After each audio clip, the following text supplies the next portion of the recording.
Welcome to the Damn Good Average Bowler podcast, episode 19, baby. All right. With me, as always, as he's finishing up behind the camera, getting those slated for us. He's our pillar of knowledge, our local pro and very own CEO. About to join me is Coach Michael Price. What's going on, Coach? Hey! What's up, buddy? And I'm your host, as usual, Dustin Caps. It's a little unorthodox today, but we're going to make it happen. That's what we do. We make things happen. That's right. So, yep, it's going to be a good one, man. First and foremost, just want to shout out to Tanya and Curtis. Hate that you couldn't be here with us tonight, but we understand. Yep, we do understand, and we shall make it happen. Oh. And if you want to help me kind of watch this too, we're going to be monitoring TikTok, hopefully from up here, and YouTube. I forgot to pull YouTube up on here, but I don't know. You probably still do that if you wanted to. I'll probably get up every once in a while. Yep, he'll be checking back there to make sure that we don't go. Yeah, Can I have your computer? you may. If we don't go offline and answer the questions. We'll see the TikTok questions on here, but we'll be checking the YouTube ones too. So, welcome in, everyone. How we doing? Yeah. And we just saw a lot of you here Wednesday on episode 7, was it? Of After Dark? 7 of those babies already. It is uploaded onto the YouTube channel for those of you that may have missed it. Yep, check that out. I was still in Missouri. I just got back last night, and here we are. And right on, man. Yep. Right now, I am seeing people in the chat. We've got 5 people. I see Jonathan Francis. I see Mother. Mother is here. And Average Bowler. Yep. Jonathan Francis says, hello, guys. What's going on? And Average Bowler guy says he's leaving for Nationals tomorrow, hoping for good weather and time away. That's in Baton Rouge. Yes, that's still going on too, huh? Daniel's asking us, how's it going today? It's good, man. It's good. We got everything back going. Yeah. The I got volume's you. doing Oh, I before. got you. But doing great, man. And it's always good when we're in the DGAP studio and we got you guys with us. So, how are y'all doing? Let us know. We have a few things out, and then we have a special guest today. Everything goes according to plan. If I may, talk. 1,000 likes.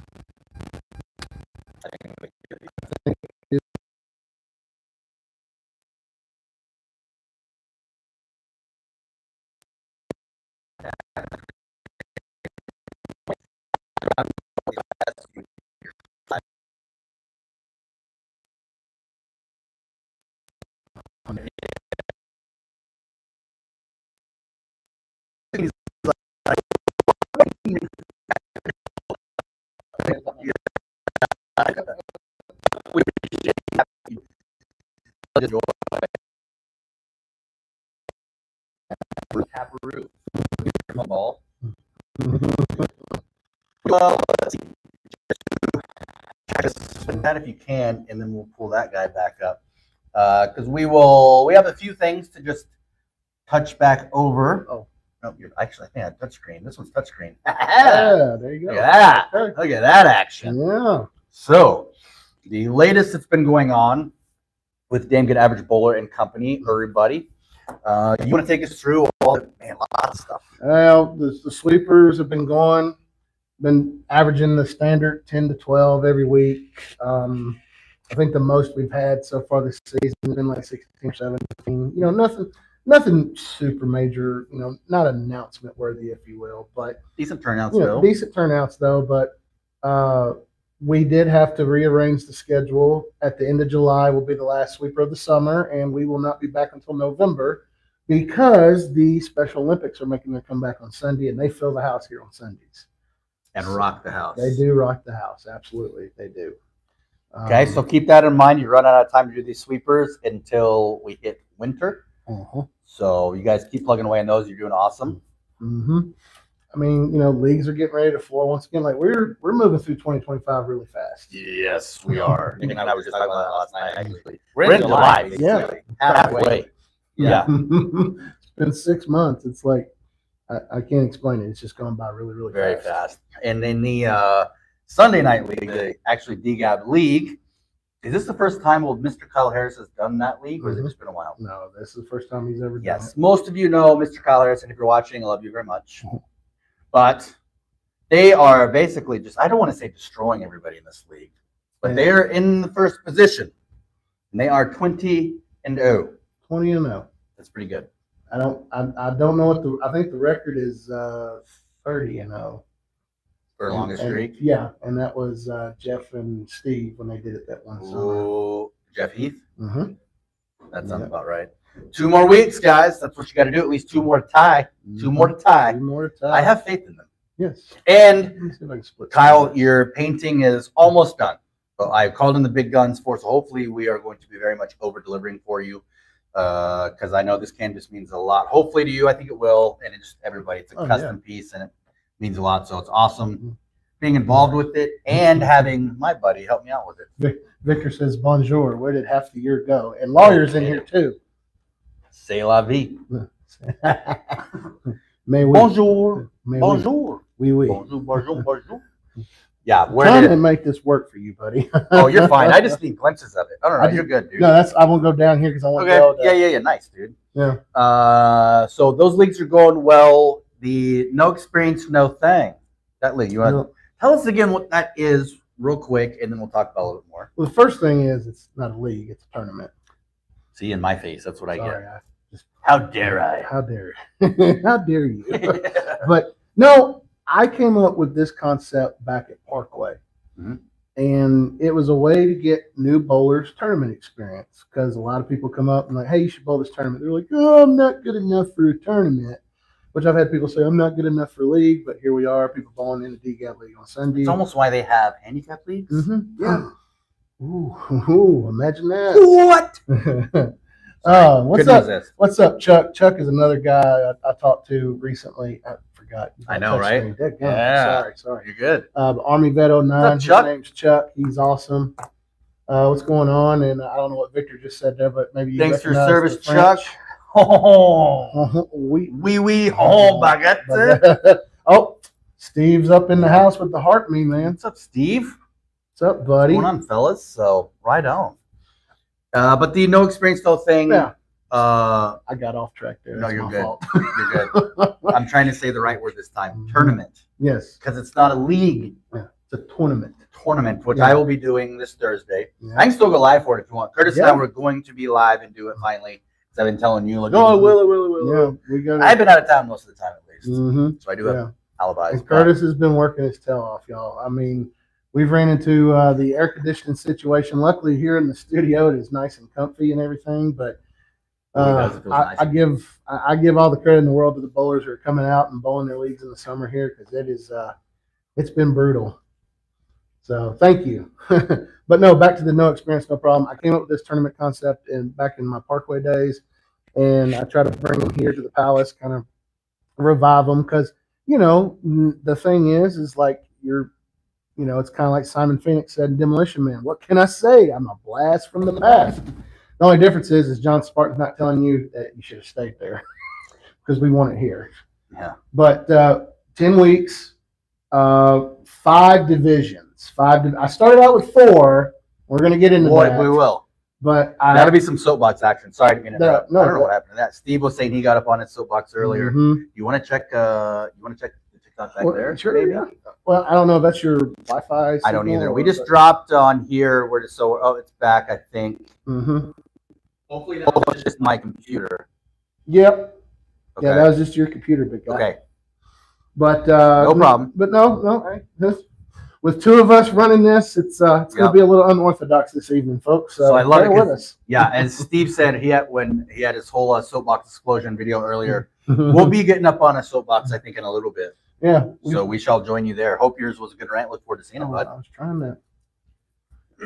to follow the. We have to be careful when we try to do things. Yeah. That's how we break things. That's what we do. Okay, that was just Steve. I'm sorry. Okay, cool. So, anywho, And we're back. so I can finally finish this. Yep. We're on a time crunch, but we're going into week 7 this Thursday night. So this week and 3 more to go. 5 divisions: 149 and below, 150 to 169, 170 to 185, 186 to 199, and our scratch division at 200 and above, which I didn't originally have, but I was asked if I would. I was asked if I would add that division, so I did, thinking we were Would have a lot of people turn out for it since yeah. people were asking for it. Yeah, and Needless to say, the scratch division has only had 5 entries total, and it's only been 3 people. There's been 2 re-entries. Nicholas and Kyle were the re-entries. And who was the third? That was Steve Funderburk this past Thursday. All right. And yeah, so yeah, 2, 2, 1. Yep, there you go. Yeah. Gotta make sure my numbers are good. Well, yeah, we'll talk about that too a little bit coming up. We'll come back to that. Mhm. Shit shows both. There we go. There we go. Yeah, people asking for stuff, and then you get it, Mhm. and then you don't do it. Yeah, We'll come back to that. Oh, it's a fun one. I don't understand. I don't either. But the rest of you there, Coach Mhm. Rice, Yeah. we know a lot of you do a lot of the solo lives and stuff later on, going over things and this and that. You help build up a lot of the subscriber base that we have for DGAP, and you're working on kind of 2 things in one, which we've talked about a lot. But kind of resetting yourself, Mhm. and at the same time reconnecting with everybody out there. Right. So I know that's something that you've kind of taken upon to be working on. Well, I just I haven't really been I haven't been seen as much. And again, like I said, nothing new here, but the fallout, and I don't mean that in a bad way. When I say fallout, you usually think bad, but the fallout from the Derek Tate Memorial to where we're at now to the projects we're working on, it's just been very strenuous, along with stuff in the pro shop and everything. This summer for the pro shop has been busier than usual. That's good though. That's a good thing, but we're normally a little slower in the summertime, and it kind of helps us, catch up from the fall and everything. And I'm not saying it's a bad thing at all, but when you're not used to the summer being as fast paced like the fall is, you kind of have to figure out, rearrange and what have you. And we've been doing that. I've been getting on a couple late nights. A few lives I did. I had Pickles and I had Victor in there, and we were shooting the bull. But I will say this, and our good buddy Mark, I don't know if Mark's in here right now. Old Dilly? Old Dilly, yep. I was talking to him on the phone the other day, and I basically he checked in with me, and he was like, "You don't seem like yourself. Something's going on with DGAB." And that conversation we had is, I told him of a couple of things that were bothering me and what have you, and he basically gave me a good pep talk, and he was like, "Hey, look, here's the deal. You're a DGAB. You're the one doing this stuff. You've brought in," and I had so many people overwhelm my inboxes with like, "Hey, you've brought people together. You've done this. You've done that." And it's just basically that hit the reset button and get back to basics and realize that, hey, like talking to myself, "Hey, you big dummy, you're doing a better job than you're giving yourself credit for." Because y'all know I don't. What you are. I yes. do not take a lot of credit for things because that's just never been my style. But aside from that, just hit the reset button, and I was really like, and Mark even asked me, he says, like, what is your purpose for DGAB? And I really sat down and I had to really think about that. He asked that rhetorically, of course. Mhm. And I just got to thinking, I was like, our goal has always been one thing, and it's been education. We want to teach you, bowling. We want to teach you the outs and ends of it. And here we are. I'm working the pro shop. I'm running sweepers / tournaments. I'm running leagues. We're putting on clinics. Nothing we're going to get to. And it's just like reset, get back to basics. So that's what I'm doing. And yeah, that's popped in my head. I won't rabbit hole this or anything, but it's very important if you're not used to this, whenever you're going to do something, understanding what is your why. I don't know if any, like you just said, that's basically what he asked. What's your why for DGAB? I remember the first time that I was asked for that was something, maybe my podcast I was doing or something like that, but something that you're building, a venture that you're doing. And then one of my mentors said, "Well, what's your why?" And I get all that, everything you said, yeah, I understand. But what's your why? You know what I mean? I think we forget about that a lot of times. Even when you know what your why is, it's easy to get away from that with everything else, with all the social media crap and then your real life and this and blah, blah, blah.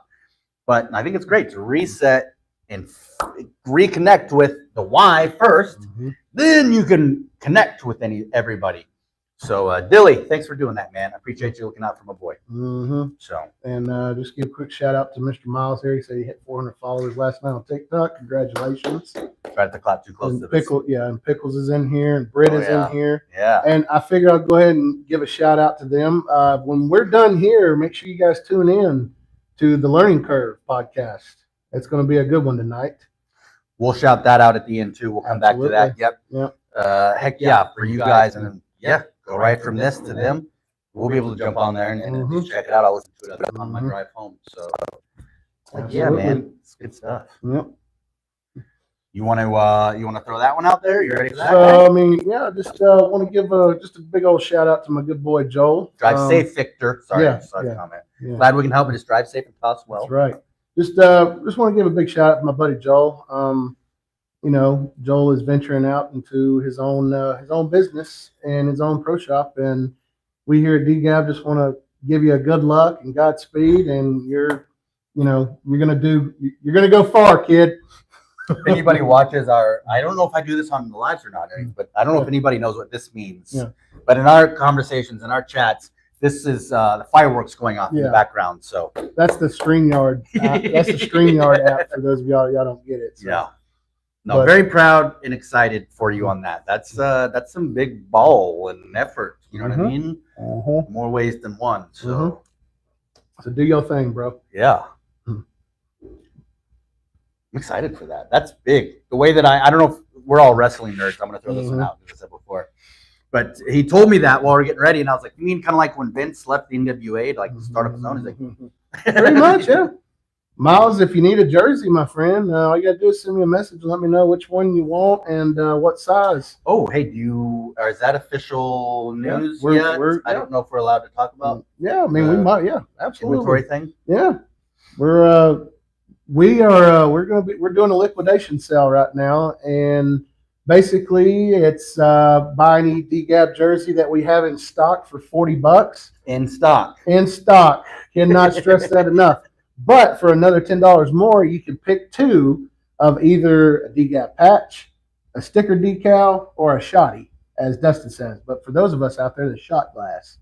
Those of us that take shotties, So you can do that for another $10, so $50, and you can get yourself 3 DGAB pieces of awesome merchandise. Yes. But we are having a big blowout sale right now because big things. I told you guys that even if I was stepping away from leagues, where am I?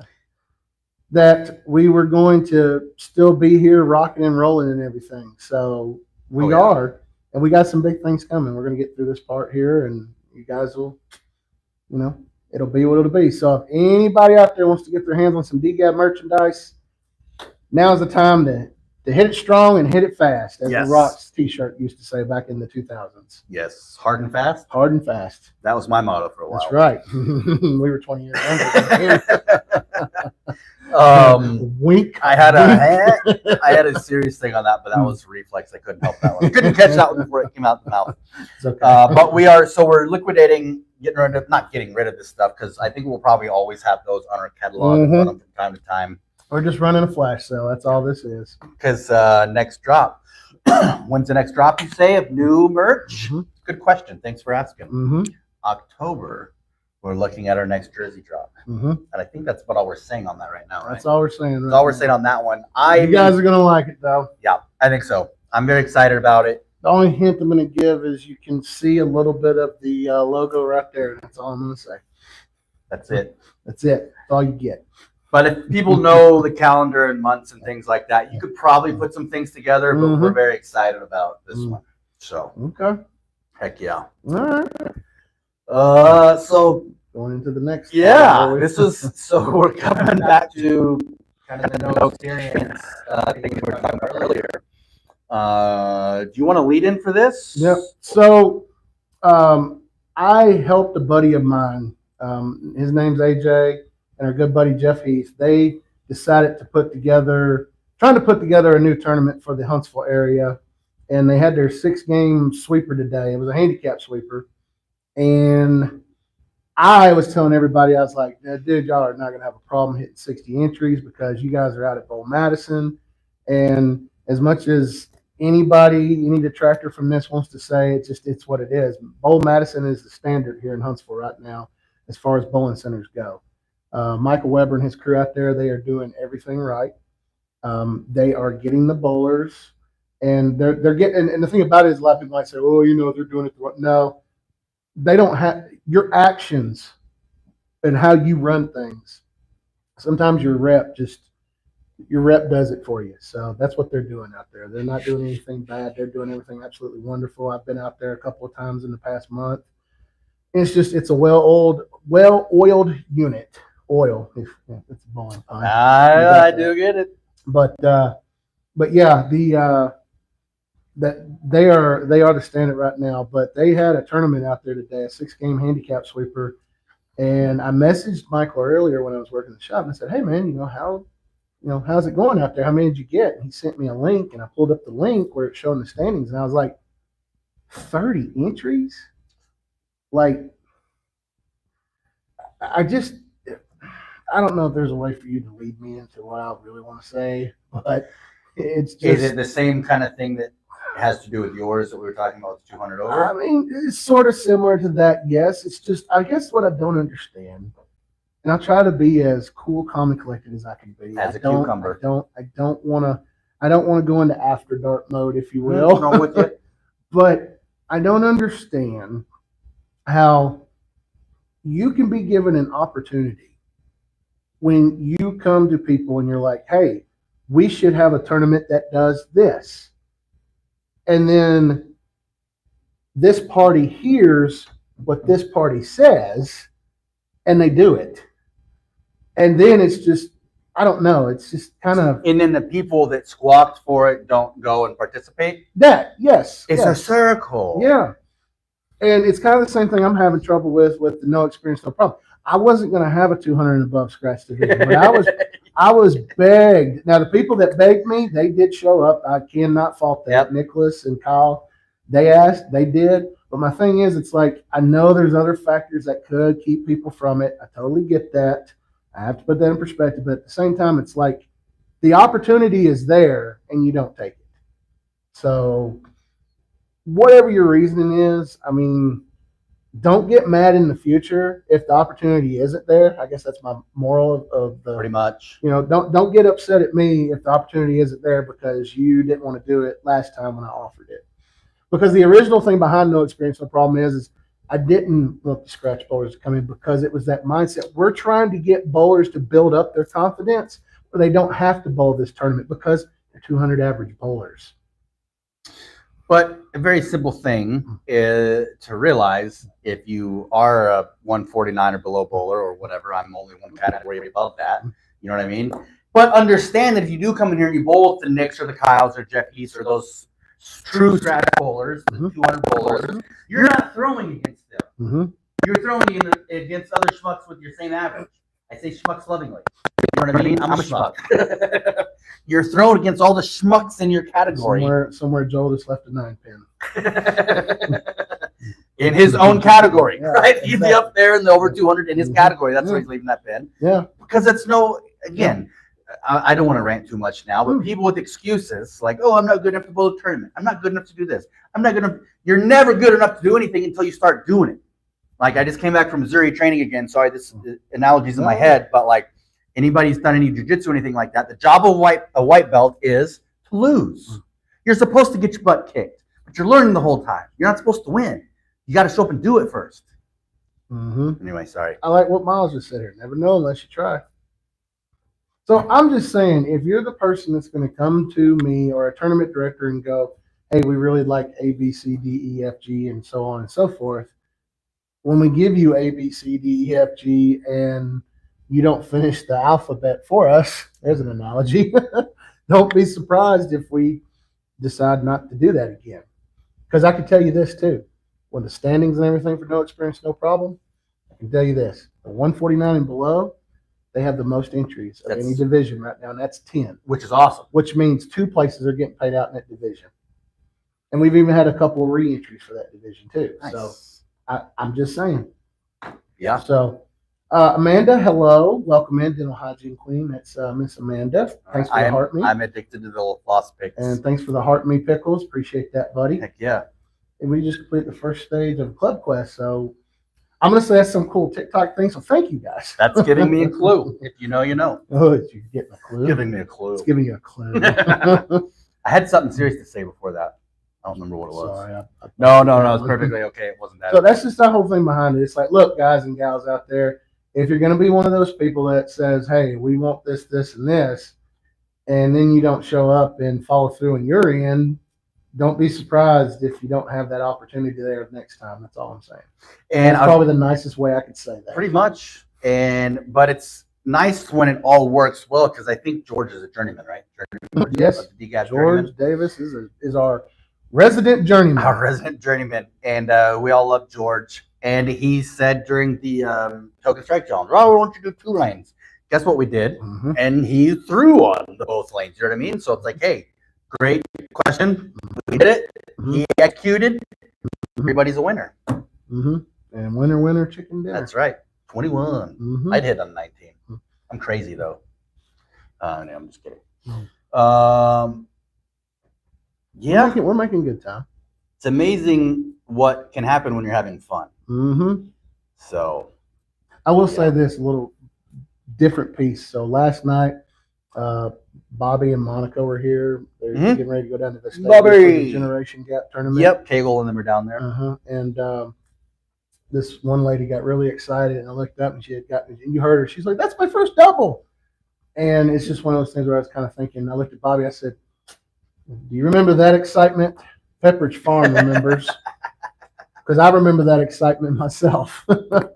I still get that excited with the double. Yeah. No, I'm just kidding. No, I'm serious. Like, but the thing about it was, it's like being able to rediscover that, which again, the whole reset. Yeah. Yep. You know, learning to, and if it's one thing, and since I haven't been able to roll a ball, it's like again, that's another part of the reset is getting back to basics. Mm-hmm. And what's up, Ross? Welcome in. We are doing good. I remember when we used to have fun like that. Yeah, me too, Amanda. Me too, Amanda. Me too. That used to be my phrase for life. Used to be. Throwing strikes I don't get excited about.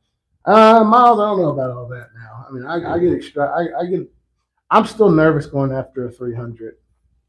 Oh, yeah. Yeah, no, I'm serious. Like, everybody's like, oh, but you shot 25th. I'm like, no, dude.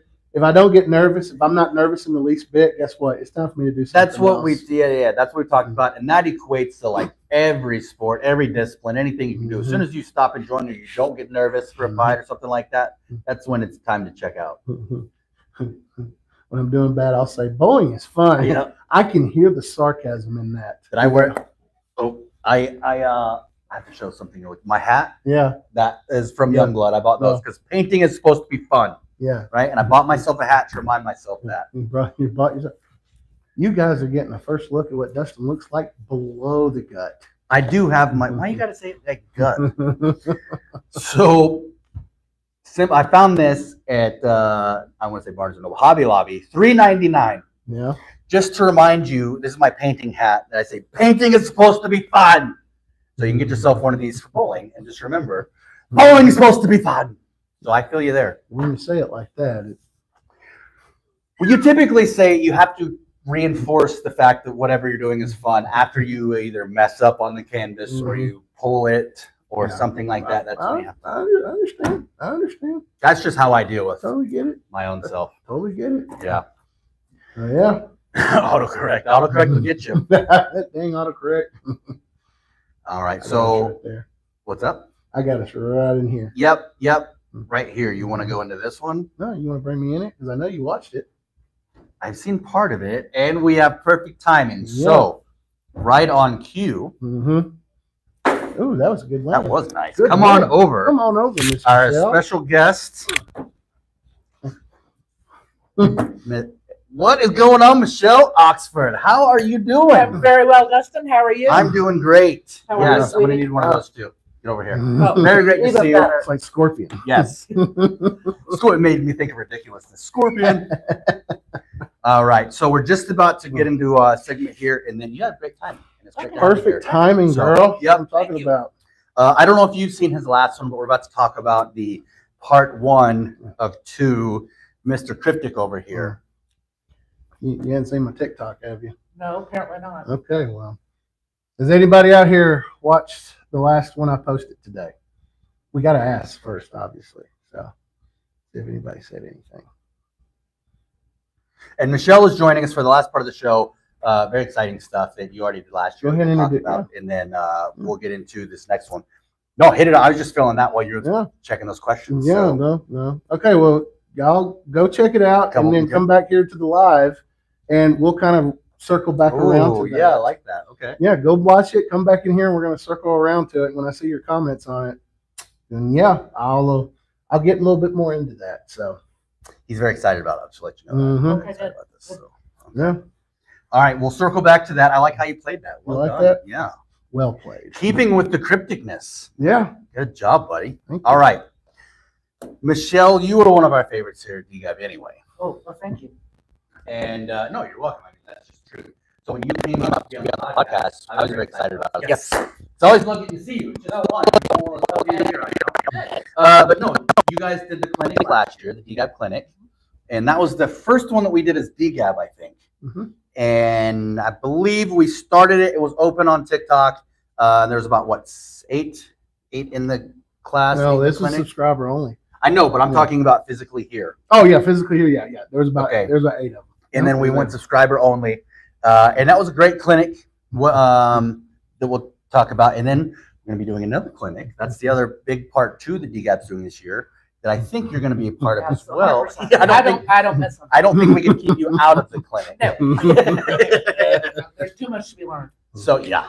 Why don't we start with, and Mike, you chime in anytime we need to with the other one or whatever.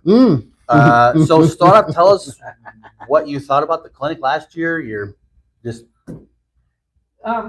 Every time I think I understand bowling and I really have a grasp on it, that kind of goes right out the window because I sit in one of his clinics. That's why I won't miss them, because there is so much valuable information to learn about bowling and your thought process and everything that goes into it, pre-shot routine, how balls work, and just when you think he can't come up with anything else to teach him, Yep.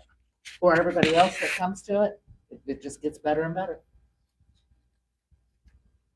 the first thing I'm going to touch on that is just the simple fact that you are open to that.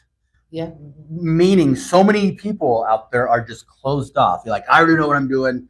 You know, I don't need to learn from him. I'm just going to keep throwing. I don't need to go do this, my time and my money in the clinic. I know what I'm doing. So many people are like that. Yeah. Period, that are just blocking yourself from more knowledge. So I just love the fact that you're like, no, why? No, I want to learn. I want to get better all the time. You're missing out. If you're Yeah. not going, you're missing out. That's the mentality to have and to surround yourself with right there. So, how you doing over here, bud? I'm doing great. Hey, you want to talk about your performance this past Thursday night? I'm anonymous on that one. Oh, no, I will. I mean, it was terrible. Bottom line, it was like I had never picked up a bowling ball. I didn't have a clue. And even, Michael was coaching, and he was helping. And I think the first thing he said was, get out of your own way. Mm-hmm. And that seems to be my problem. So today I practiced, lights out. Yep. By the way, Michael, 5, 10 pins, didn't miss a one. See? I'm just saying, it's Get out of your own way, Michelle. right. Again. And that's why I need to keep coming to these seminars, is what I prefer to call them. Yeah. Because that's exactly what they are. And he's so responsive to questions, but he's also so detailed, but not detailed enough where you feel like you're drowning, like you got a fire hose in your mouth. I still drown sometimes. That's just Yeah, me. well, yeah. Right. I can only drink so fast from the hose. Yeah. No, I know what you mean, though. Do you remember what your biggest from last? I'm putting you on the spot a little bit. If not, you can make something up, I'm sure. If you don't remember. But no, from the clinic last year. Again, it was almost a year ago, so it's almost an unfair question. But do you remember one of your biggest takeaways, or one of your biggest, just maybe something clicked, or this or that, or just soaking in as much as possible? Soaking in as much as possible. Yeah. But I will tell you, there was more of a, for all of it. It wasn't just one thing that stuck out. It's almost like an emotional roller coaster. Yeah, because I was like, oh, I'm doing that wrong too. And I'm not saying wrong, because if you'll go to a bowling alley and watch 10 people bowl, not every one of them does the same. Mm-hmm.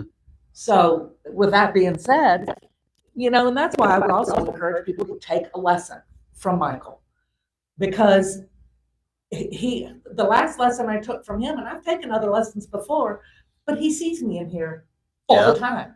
And so if somebody's going to watch me and give me a lesson, well, he's already 3 steps ahead because he's seen me bowl, and he doesn't recreate or reinvent me. Yep. He's just picking out things that he can Fine tuning. Yeah, fine tuning. Yep. And that's what I feel about those seminars. Like I Mhm. said, there's not one thing I took away. There were a lot of different things. Yeah. And I took notes. So Yeah. Oh, her and John, they are the note takers. Well, that's what I was going to say too. I love the fact that it was, and I don't know if they would all not be this way, but there's a classroom portion and then actual lane play. Right. So it's not just all here, all there, or just meeting on the lanes and then, hey, try these things for practice. It's like, no, we went over specific things, and I know that everything on every slide is painstakingly critiqued. Everything is there for a reason. yeah, there's a method to his madness. Yeah. So that's it's Gotta have really well done, though, man. Like, that wasn't the intent of me getting into that, but it's like, you do a really good job, bud. I appreciate that. So- I would put his lessons. I've taken lessons I took a lesson from, several lessons from a former PWBA bowler. Mhm. And this is really Tara, hope she's not watching. But Mike took the cake. Yeah. It was day and night difference, and things, they were just small little things. And I'm thinking, well, why didn't she pick up on that? You know what you said to me in the last lesson about why is your first step so big? And it was, my timing had been off up until that lesson. I mean, Mhm. unbelievable. The method to the madness is simple. It's you have to eliminate the negatives and insinuate the positives. Yes.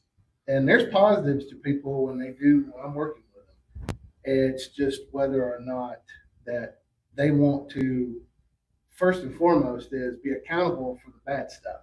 Yeah. Because it's usually one little thing that is causing your problem. And it has become, the internet has become a really, really, I don't know if you guys noticed, but the internet's become a really big place.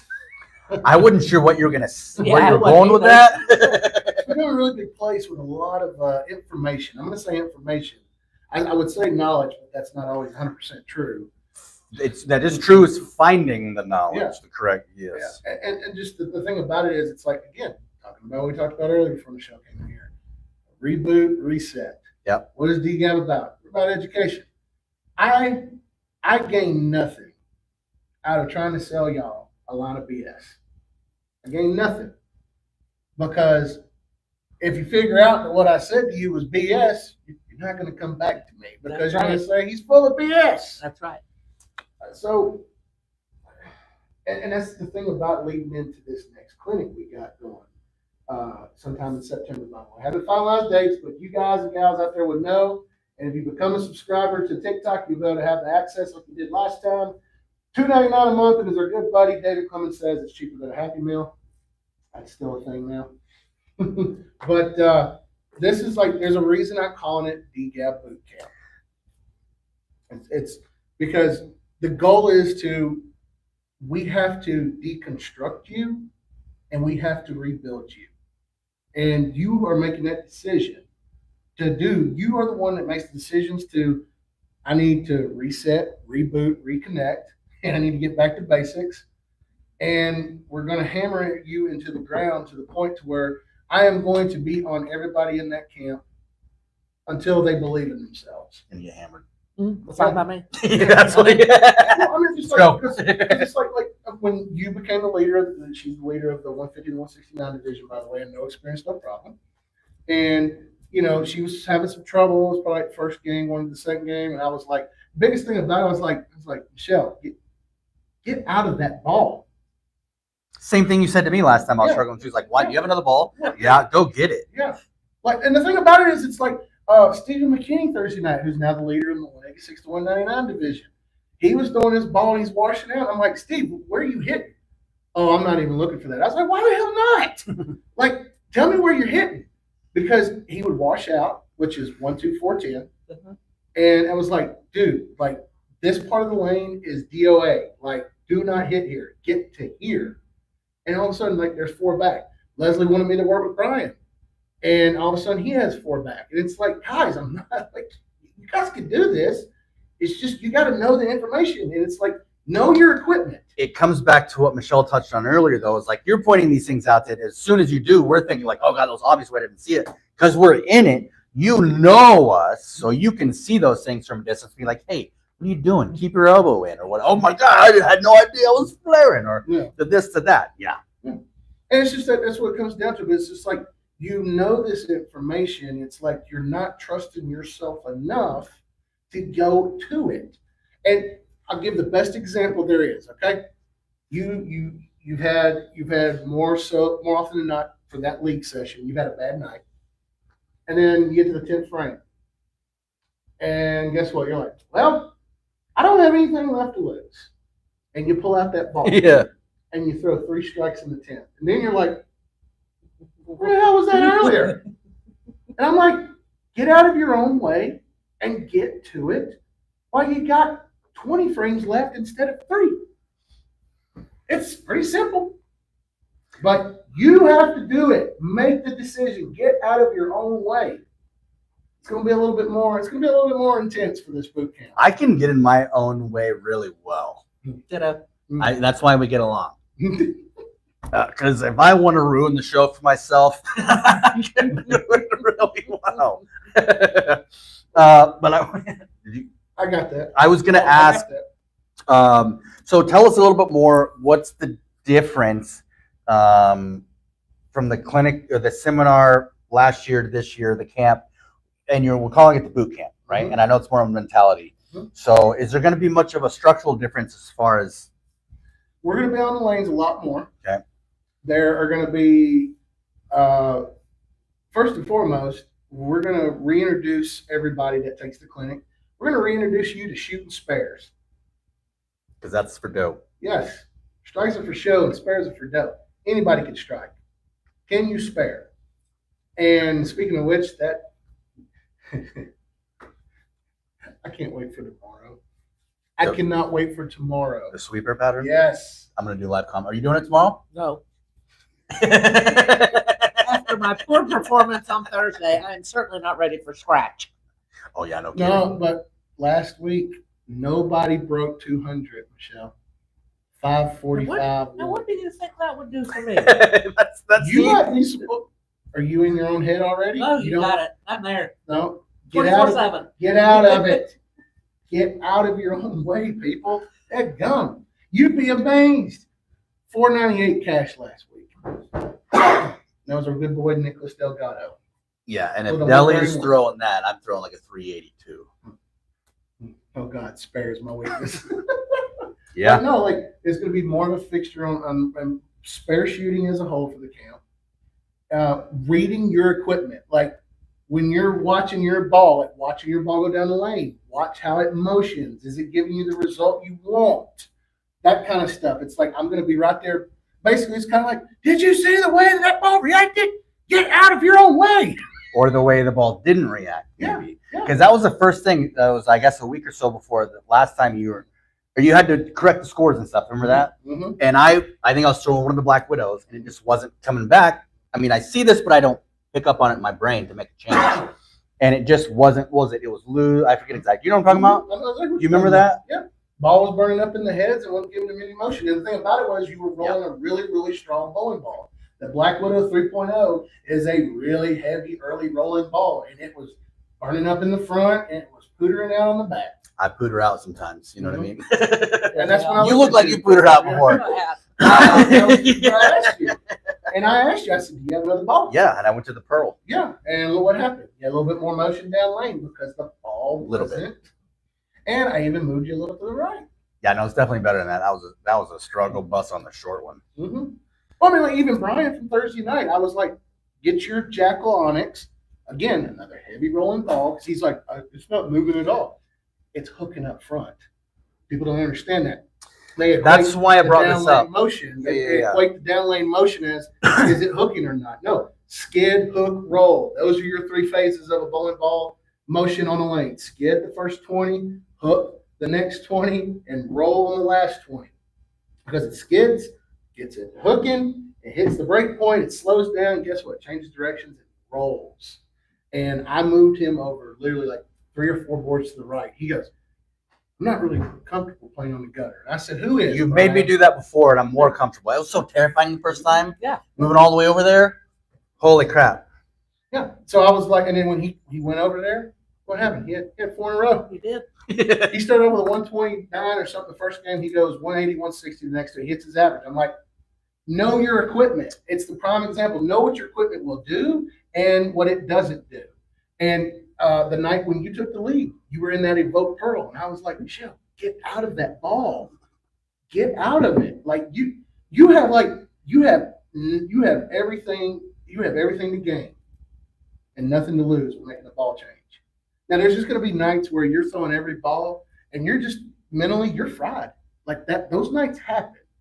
But my thing is, it's like when again the mentality of it is like I'm bowling a tournament. There's an opportunity. How many games we got? We got 3 games. We got something to turn this around. You're going to have 1 bad game and 2 really, really super hyper good games, and that just turns your whole evening around. So I like the comment in here. The capability of your equipment. Yeah, Mhm. capabilities, limitations. Mhm. That's a huge thing that's granted me from the military. It's like capabilities, limitations. mhm. Yes, exactly. Again, goes back to the whole thing I said. Know your equipment. Like, why do I have this ball in the bag? Like, I'll give Michelle a pop quiz right now. What your main bag? What are your 3 bowling balls? Just 3 main, besides your spare. My 3 main would be the Black Venom. Yep. The Evoke, Yep. the Hysteria, Mm-hmm. and it just depends where I'm playing. See? Yeah. But look, you have Evoke Hysteria, 2 really, really mean rolling bowling balls. And that was what I was telling you the other night when you couldn't get that Evoke to do anything. I was like, what do you have? I have the Black Venom. Throw that one. And guess what? You're in the pocket. Yeah, it was. That's what a lot of people don't understand. Allow me to educate, if you will. Just because that ball is early rolling, it early rolls up front. It uses more energy up front. So when you're down the lane, that ball doesn't have enough energy to get back. That's why you see these heavy, early rolling, high performance bowling balls wash out and leave your 1, 2, 4, 6, 10s, your 1, 2, 4, 10s, and what have you. So if you're not, I know you just said it all, right? Mhm. So it may be an ignorant question, but if you're not used to seeing that, because as soon as you told me that, Mhm. I knew what you meant, but I wouldn't have identified that before. So how do you get used to identifying that if you're not? And great question. I'm going to tell you how. Watch your ball go all the way, Yep. even back through the pin. Which is a good habit to have anyway. Yes. Mhm. Yeah. Like, go watch how your ball goes through the pins, which Okay. means you have to watch your ball the entire way. Yep. So you know that motion. So understand, because it's like this. It's like, you ever notice it's like some people sit there and tell you like their high performance stuff. It's like, this one's not hooking. No, it's burning up in the heads. Yeah. And that's where I look again. Same thing. Your example is like Black Venom. Yeah, sure. Okay, use the Black Venom. I guarantee you're going to see more motion down lane. Why do you see more motion down lane with a weaker ball than you do a high performance ball? Because it's not using as much energy up front. It has more kick and more explosion, if you will, on the back end. Which is why some people match up really well with pearls and why other people match up better with solids. You know what that makes me think of is the educational series Yes. where we've talked about, oh my gosh, all the different parts of the bowling balls is Mhm. insane. Yeah. It's like building a custom hot rod. Mhm. Oh my gosh. You Just check like those we've out. been doing in our educational series, is we are building a bowler profile. Yep. Overall total bowler profile. It's a circle. I don't know. I kind of did a hard on that one. So, Either way. so yeah, but I just say like it's just like that's a part of it too. It's like when I say get out of your own way, because I mean like there's a lot. Like think about this: how many times have you bought a new ball? And I'm going to use this one. And I've Oh, watched people. I've watched people buy $300 bowling balls and roll their way to 520 series a lot because they have what we call MBS, new ball syndrome. Well, I spent this much money. It's going to work, damn it. Pun intended. the square peg is going. into the round hole. Yes. Well, see, but you know what? I think that too. You know, when I buy a strong ball, and I remember when I bought that Evoke, the beach ball looking one. Yeah. Michelle, that's a lot of ball. I said, well, don't drill it so strong. Mhm. And that ball is really, really good. But I just assume on the fresh oil, that's the ball I need to be using, a stronger ball. And I mean, it worked great when I was throwing it in practice. Yeah. And then something happened. And Oh, you're talking about your 8-person, you got 8 people on a pair of lanes. no, I was talking about Thursday. No, I know. What I'm saying is like in the league, the scenario, y'all usually have 8 people on a pair of lanes. Yeah. And guess what? Before practice is done, you're already experiencing transition. Yeah, you're right. It's like hurry. And the fact it's summertime and everything, oh, it's happening quick. So, and it's another factor, being able to read transition. A lot of y'all can't. And I'll even put myself in that category because I'll be like, if I ever looked at you, Dustin, and I said, hey, I went 260, 160, 260, you know, Yep. I've had those nights where Yep. it's like transition happened in game 2, and then game 3, I'm shooting 260 going, Yep. where the hell, what happened in game 2? Mhm. But that's like, I've had so many times where it's been like 260, 2-0, and it's like, I rolled the ball decently well. Like, where did the carry go? Transition. Again, you don't always need your thing. I just want to throw that in there. Real quick though, with you made me think of something, and it was actually the first time I ever met you. I don't know if you remember this or not. Okay. It was my short stint still working here as a mechanic. And I was chatting with you in the pro shop, and you came in, Oh, yeah. and I learned something. I loved it because you were just cool anyway. I loved the vibe, and then you're like, I don't know if you're like, I don't want to interrupt. Like, no, we're just BSing.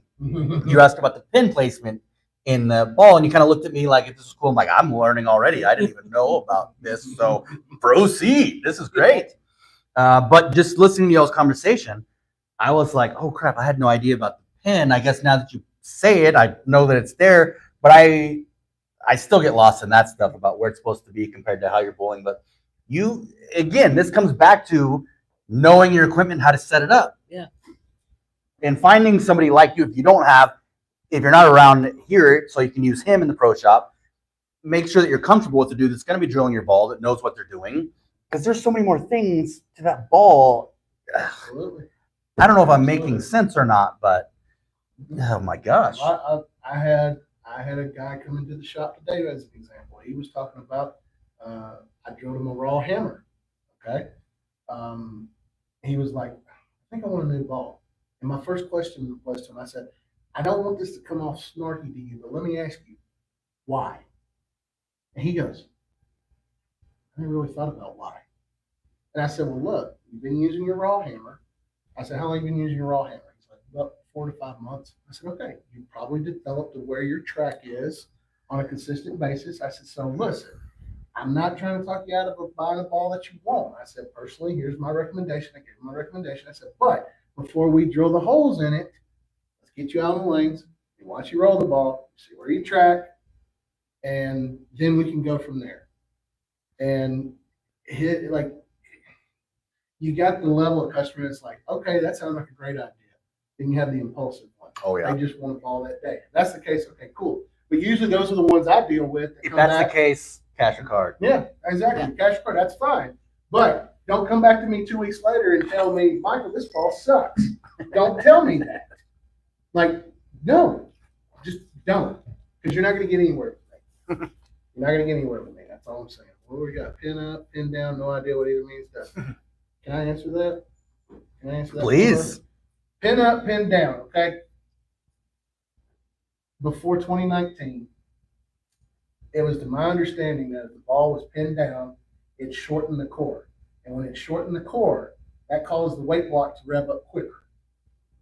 Whereas pin up, you know what? Yeah, 2 pins. We'll go over those, okay? With the notebook. Yeah, no. Okay, here we go. Pin up, Mhm. pin down. Which one took longer to fall? The pin up. Yeah. So I had that one. Yeah.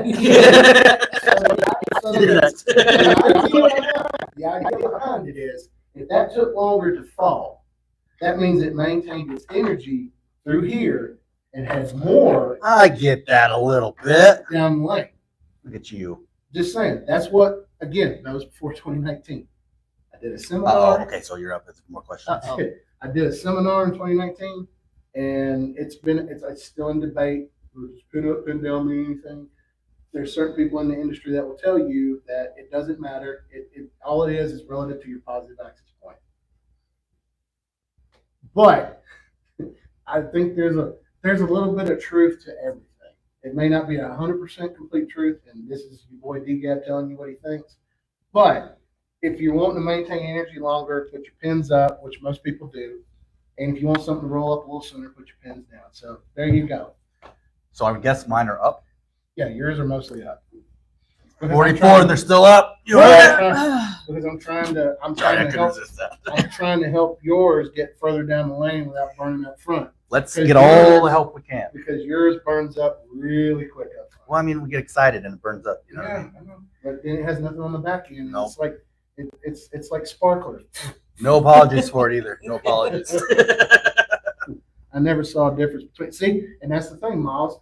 Again, that's where that debate comes in. It's like Until you I ask- never saw a difference, and there's other people that just swear up and down by it. Yep. It's the same people that sit there and go, "Motive's great." No, damn it, Hammer's great. No, y'all, both of them are terrible. Brunswick's great. Yeah. No, what about Storm?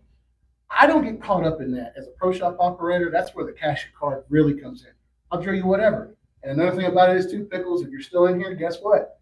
Mr. Phil Perry today brought me a swag ball. So I drilled my first ever swag ball. I have been seeing about these, and I was trying to ask. I think you or somebody about it. Have you heard of those at all? Do you know what he's talking Yeah, about? nobody's talking about that. Swag. I saw the dudes on the podcast talking about it, and I was like, I had never heard of this at all. But it's clearly the line of bowling balls. So you got one, huh? I got one brought into me by Phil Perry, and I drilled it for him today before he closed the shop. Oh, Phil. Mm-hmm. It was two. And Phil always wins them.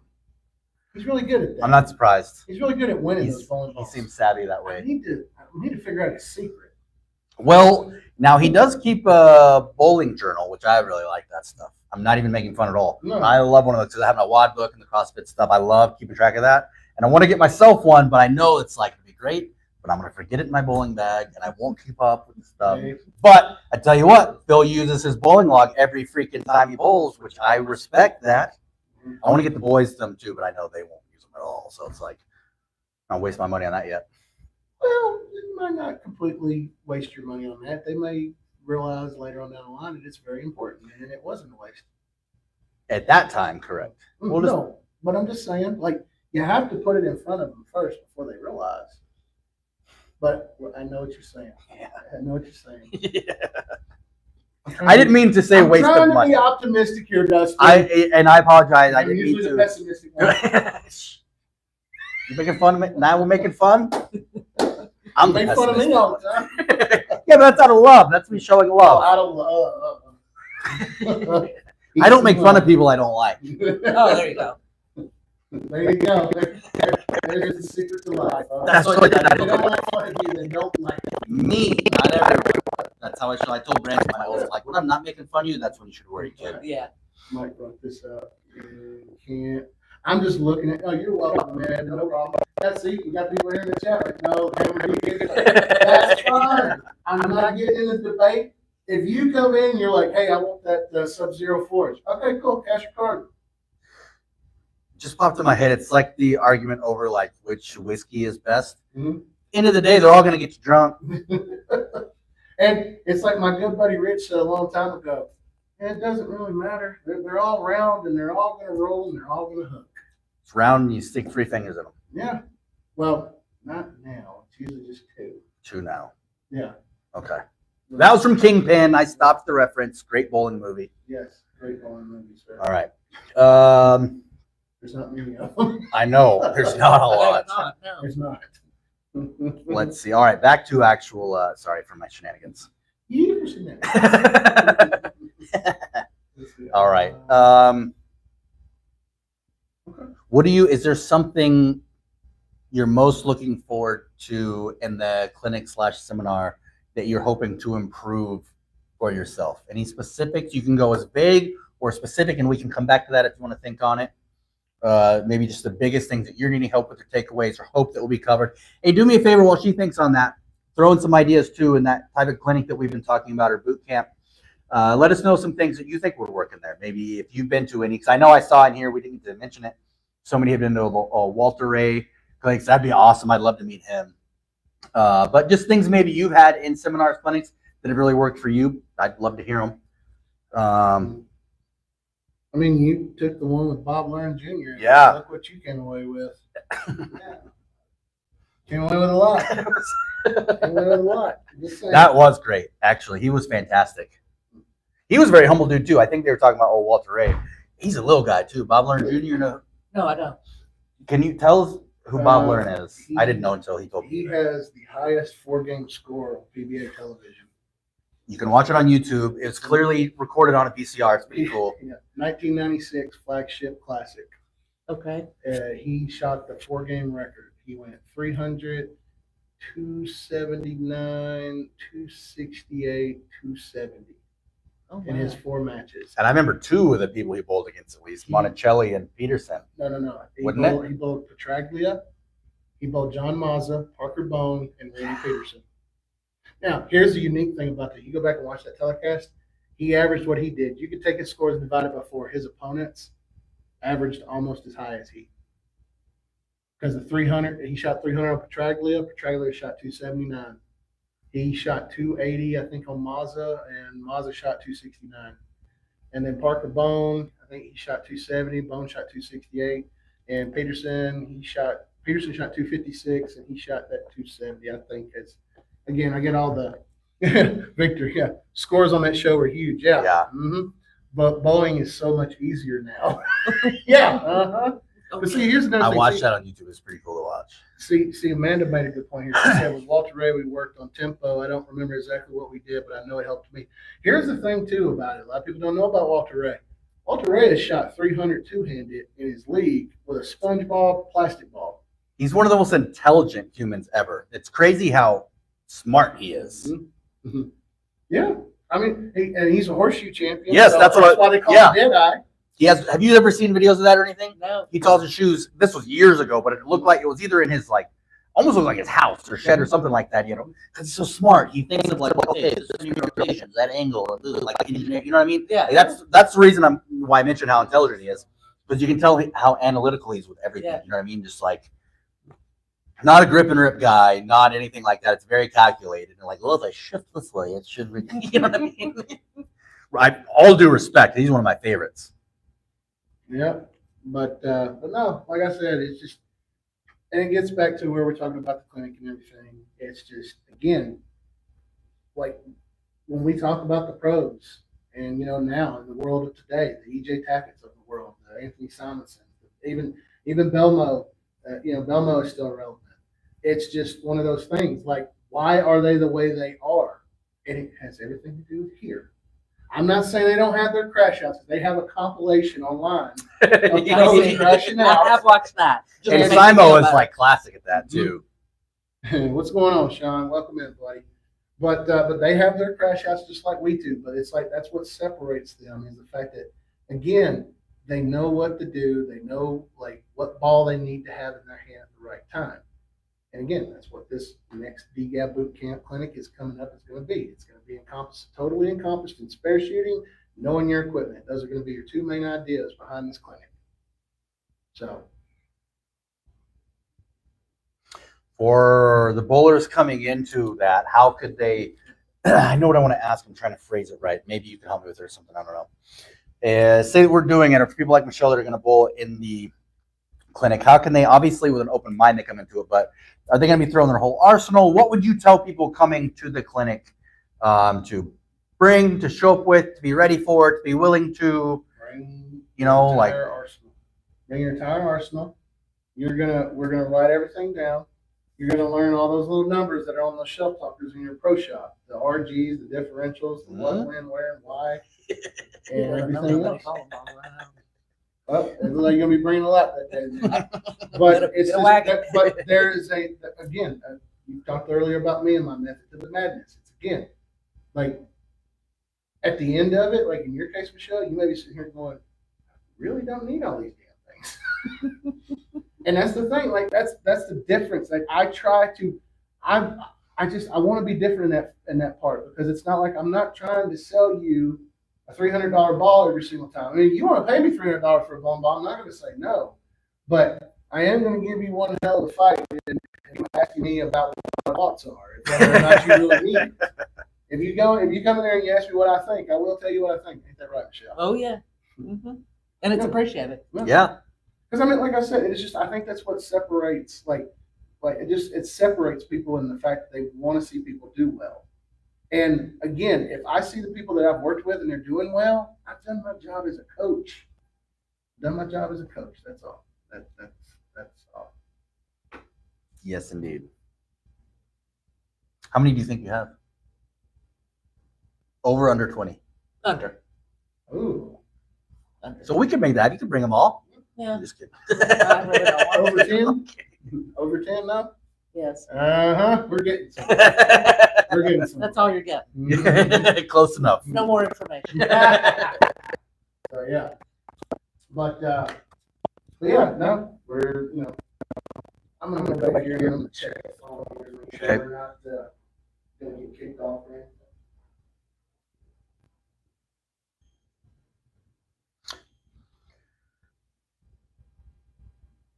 I don't think I had anything. Oh. I smack my mouth. I do that a lot when I talk. I'm one of those people.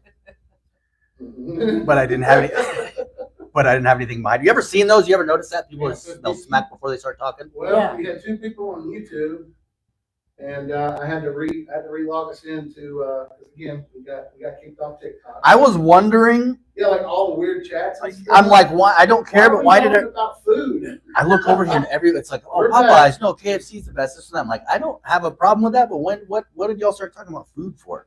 That makes some Yeah. sense, though. I was wondering if that was the case. It's not us anymore. Hey, that's my boy. I know him, Yeah, we're the back. cable guy. I watch him bowl all the time. Yeah. Sorry, y'all, if you've been watching this on TikTok, we That yeah, does make yeah, some more Victor sense, said it, though. Victor said it, verification. Yep. Yeah.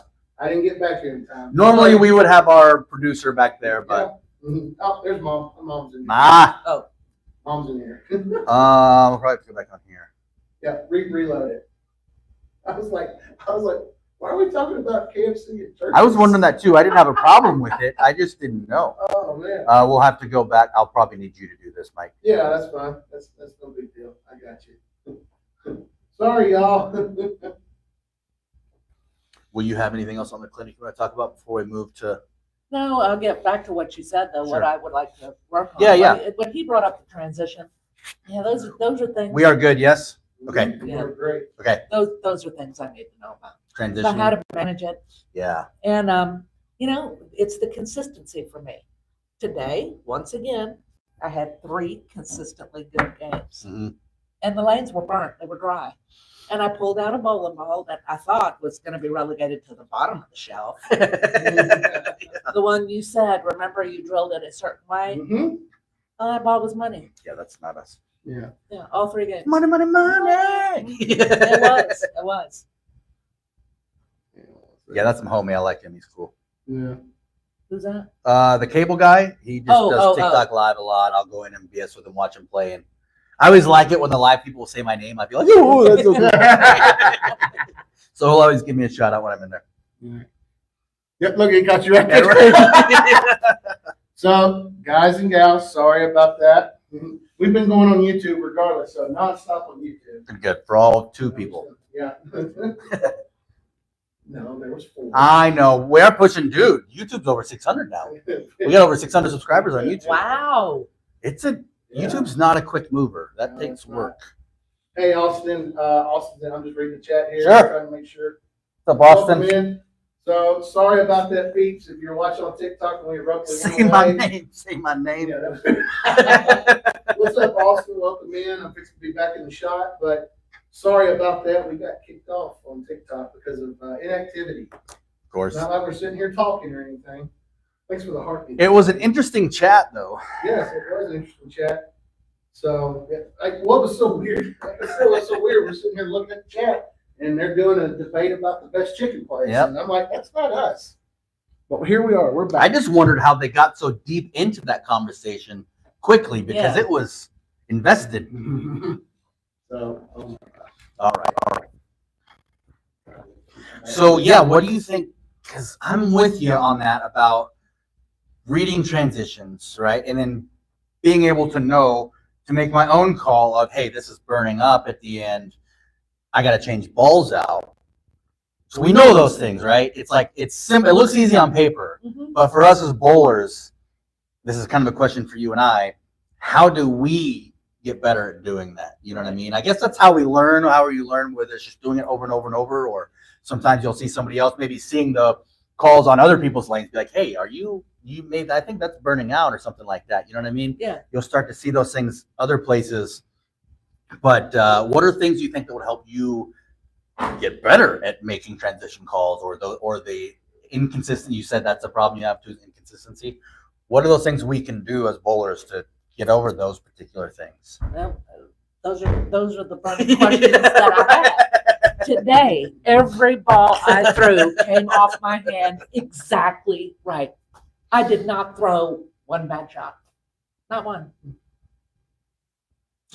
Now I can chirp in on that a little bit because you tell me every single time I know how it's going to happen. We start warming up for league for the 10 minutes, and I hate bowling good in warm up because I'll come out of there and just, oh, strike, boom. Let me throw the 10 pin, boom. Let me throw the 7, boom. Another strike, boom. I get uncomfortable when I'm throwing that well in warm ups. Me too. And that's the case. I'd say over 50% of the time. I'm killing it in warm ups. I'm a warm up all star. And I'll first ball up, it's just terrible. I pull it or whatever. I come over to you every time, and every time he says the same. He's like, you know why you did that, right? Why? Because you were relaxed in warm ups. Relax. And of course, I know that's the case, but still, you make the same mistakes. Those are the burning questions. How do you relax? Yeah. Well, you first and foremost, you create a routine. Pre-shot routine. It helps everybody. Yeah. And you do it every That's true. single time. Assume we have that already. Well, I would, but think about this. You start having trouble when you get away from your routine because you're frustrated and you're not focused. I'm just saying, take the routine out of it. Well, if the routine is still there. Well, no, what I'm saying is that's fine. If you're doing the routine and everything, but again, education is the key. You got to know your equipment. Know your equipment. What does it do? What does it not do? Like if you go up there 3 times in a row with one of your bowling balls and it does the same thing 3 times and you get frustrated, that's your fault. Like it's telling you what to do. And that's the definition of what? Insanity. Insanity. Absolutely. And again, Victor makes a good point. Managing the invisible golf course is hard. There's so many times we can't see the oil on the lane. So that's what makes golf and bowling so different. Golf, you got like dog leg left, dog leg right. Let's let up on the club and everything. Same thing with bowling balls. Oh, well, let's let up. We don't need a driver off every single time. It's supposed to be fun. That's all I can. Well, here's the thing. Okay. Here's the no, thing. I'm with you. I'm not arguing. No, I'm not arguing either. But here's what I'm saying. Hey, look, and I've had people that I've given lessons to, and they're like, "Hey, I average 130. I would be happy if I just averaged 5 pins more. 5 pins more to that. That's easy for me. Guess what? That's me getting me to throw one spare game, one more spare than what you usually are." And they've been content. And they've really had fun. They get a doubler once in a while, and they'll go, "Oh shucks, I threw it in the gutter." But again, if you are trying to evolve your game, you want to get better. We naturally want to get better in whatever it is we do. Whether it's playing a video game. I can tell you this, when I started playing Zelda a long time ago, I sucked at it.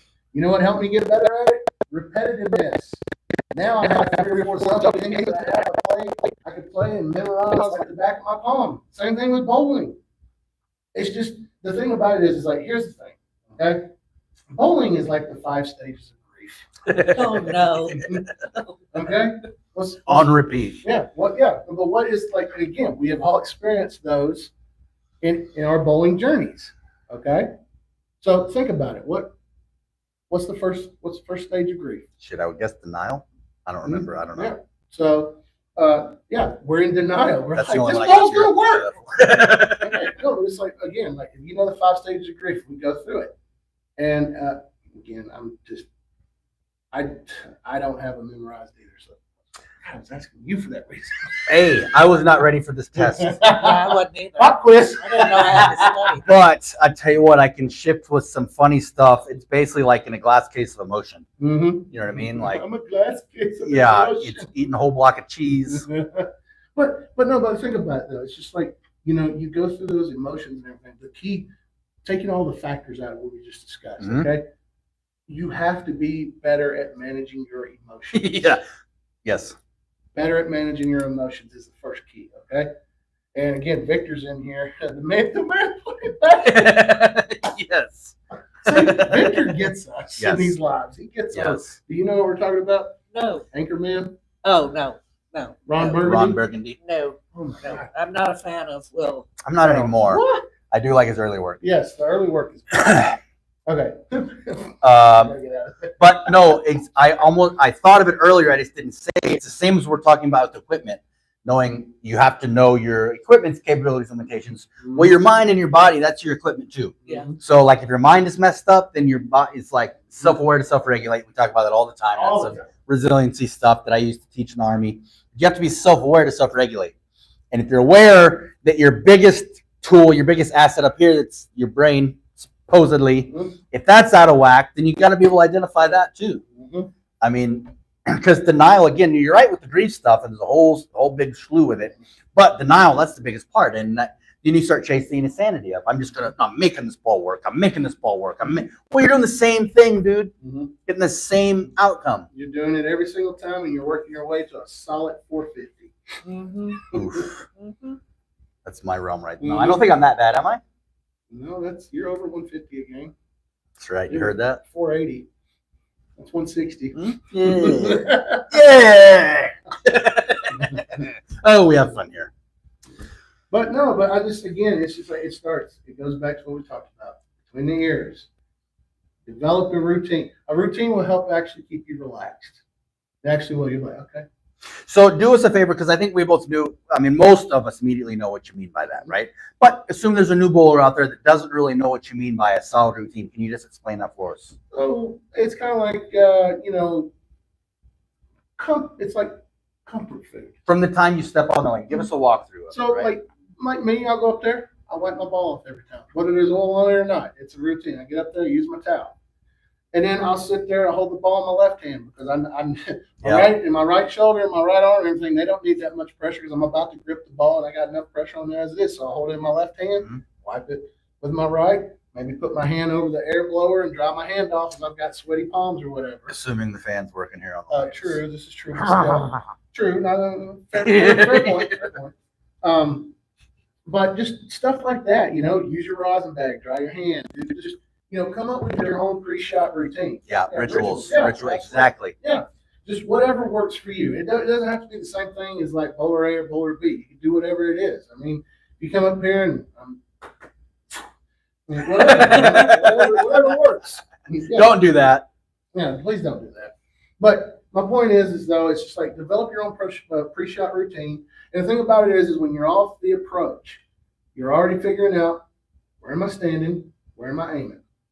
When you get up on the approach, you at that point, like playing poker, you are pot committed Well, I miss playing poker. because you do not doubt yourself. But there's too many times that between the pre-shot routine and getting set up for the shot, we have too many people that doubt themselves and they think they have to do something extra. You don't have to Yeah. do anything extra. Do what you do. The biggest problem I have when I'm working with people, and Michelle, you'll attest to this because I've tested you on this. I'm like, hey, we're going to move left. What do you mean we're going to move left? I mean, you out of your comfort zone. What do you mean? Well, why are we doing this? And then I'm like, no, but we're going to do this. And then I get feedback on it. I don't want to do this. Like people in hell want ice water, but hey, guess what? And they do it, and then they're like, no, this wasn't that bad. But there's method to the madness. Method to the madness, y'all. This goes along with that. You said something that really made this pop in my head. I don't know if you ever watch Elite League, like the pro PBA teams when they do that stuff. So there's like 5 of them. Yeah, You watch some of the Elite League, right? I forget this guy's name. You'll probably know what I'm talking about. Great bowler, fun to watch. I think he's a Latin dude. Typically has the mohawk, and he'll dye his hair green or whatever the color. Oh, Yeah, I yeah. know who he is. I've seen him. Yeah. I remember one time, I think last season, It was going to commercial break, but he was up next, and it was on him. His big shot, you know. And this is before you could already see his mark right there, his point, and the cameras are on him. But he stayed locked in on that point the entire time. Like he already had his stuff set up. They go to commercial break. It comes back, and he is still laser beamed on that until he went through all of his stuff and rolled. And like you mentioned, the differences between their mentality and house bowlers and schmucks and this and that is like that's one of them. He got locked into that spot, and by God, I'm not moving from there until I toss because that's where I'm going over right there. And by the time you get to something like that, you're so familiar with that spot now. You've been looking at it for so long. I don't know percentage wise, but higher percent of time than normal, they're gonna go over it. You know what I mean? But that locked in laser focus is just I don't know, that popped in my head. Something you were talking about. It's like it was just you could tell. It was like I'm willing to bet he's probably gonna hit his mark. Yeah. And that leads me to the next. You let Crete lead him, by the way. Got you, That man. leads me into the next That was part an of accident. everything. Okay, it's called discipline. Discipline. Okay, that means when you step on the approach, you are disciplined enough that you're not going to second guess yourself. Too many people get up on the approach and they second guess themselves. Way too many times, more often than not.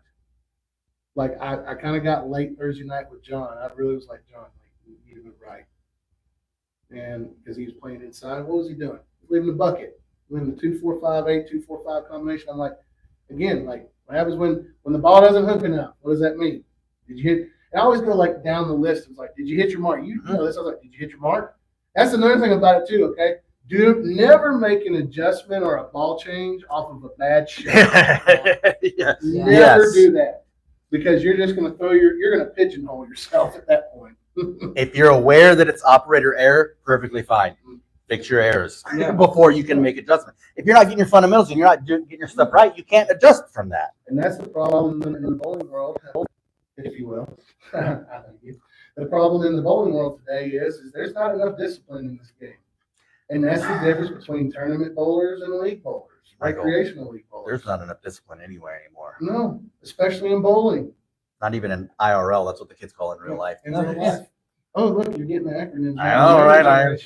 LOL, WTF. I was real. You said something when you were talking about skid hook roll. I wanted to say skibbity toilet so bad. But you did. Because I respect the game.